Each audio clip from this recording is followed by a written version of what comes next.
fait, j'ai enregistré toute la vidéo, mais je me suis rendu compte que, en fait, j'avais coupé mon micro. Ah, bon, bah, on va devoir tout refaire, hein, écoute.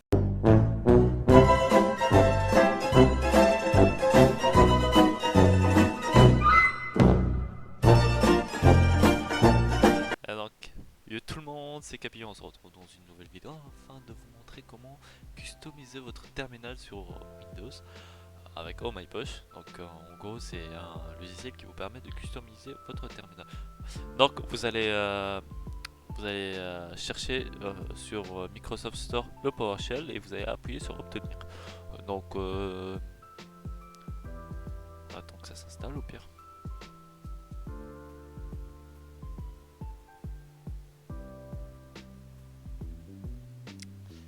Nice. Et donc, vous allez venir et vous allez taper terminal. Donc, on va directement exécuter terminal sur. Bon, bon moi je l'ai déjà donc voilà. C'est ça le souci. Donc, vous allez déjà avoir un terminal comme ça. Bon, déjà, d'office, spoil. Voilà. Donc, pour avoir un terminal comme ça, en fait, on va utiliser Oh My Push, comme je l'ai dit. Et pour installer Oh My Push, vous pouvez directement l'installer sur le Windows Store, le Microsoft Store, autant pour moi.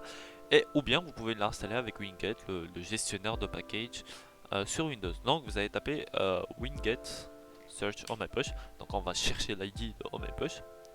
Et donc vous allez copier l'ID et vous allez mettre Winget install et on va mettre ça -s winget. Donc voilà, vous allez installer ça. Bon, moi j'ai déjà. Bon, moi je vais pas tout réinstaller étant donné que je l'ai déjà.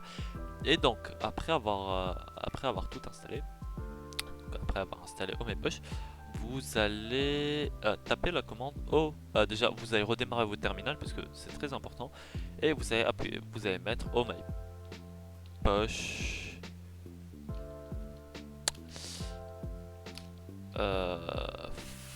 found install. Bon, moi et voilà. Donc on va redémarrer, on va remettre, on va réexécuter Oh My Push font. Déjà il faut savoir que il faut directement, déjà il faut démarrer votre PowerShell en mode administrateur, sinon ça va pas marcher, comme vous pouvez le voir. Donc vous allez taper Oh My Push font install et vous allez sélectionner votre font. Donc vous pouvez par exemple sélectionner déjà vu ou par exemple je sais pas moi. On va mettre un truc bien. Oh, vous savez quoi? On va prendre. Bon, on va mettre déjà vu. Sans modo. Ça a l'air d'être bien.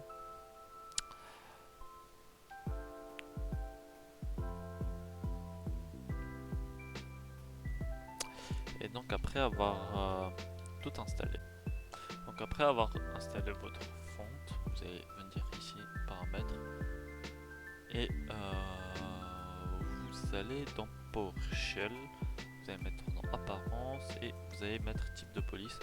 La police que vous venez d'installer, par exemple, là, on va mettre Droid sans mono NF et vous allez vous allez enregistrer. Donc normalement ça a changé la police. Normalement vous allez avoir un message d'erreur parce que vous venez de l'installer, donc vous devez aussi redémarrer votre terminal encore une fois. Et donc voilà. Euh, Après vous allez créer un nouveau profil. Donc avec la commande, déjà en fait je vais mettre un truc, déjà je vais régler un mini truc, voilà, pour que ça soit beaucoup plus clair pour vous. Donc vous allez taper la commande new item path ts profile type avec un T majuscule file force, en gros force c'est pour forcer la création de l'objet. Vous allez créer et donc vous allez dans notepad-profile. Donc normalement vous allez mettre les deux commandes suivantes. En fait je vais directement dans la documentation. Vous vous allez mettre déjà pour le directement ça. Vous allez mettre cette commande là. Ça vous allez copier et vous allez mettre là celle qu'on va utiliser pour customiser. Donc il faut savoir un truc, c'est qu'on va utiliser la version avec qui pointe vers un URL directement. Et donc ce qu'on va faire, c'est que on va dans Themes et on va choisir un thème. Bon, moi je vais choisir le même thème que j'avais tout à l'heure. Et pour choisir un thème par exemple, on va prendre n'importe quel thème. Ah, vous savez quoi, on va prendre celui-là, il a l'air d'être bien. Et donc vous allez être redirigé vers GitHub et donc vous allez venir et vous allez taper dans Raw, vous allez cliquer sur Raw et donc vous allez copier le lien et le coller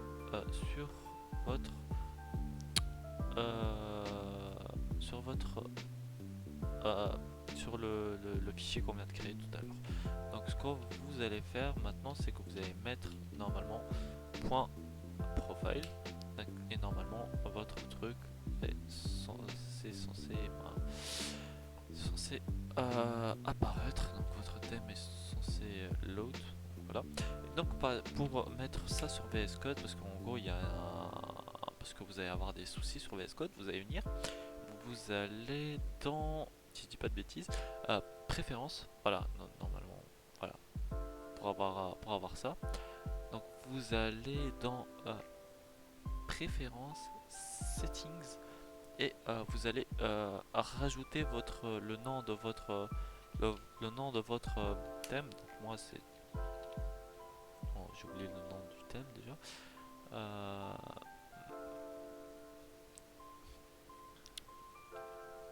On va mettre ça NF et donc vous allez save. Donc, normalement vous allez save, vous allez redémarrer et normalement vous êtes censé avoir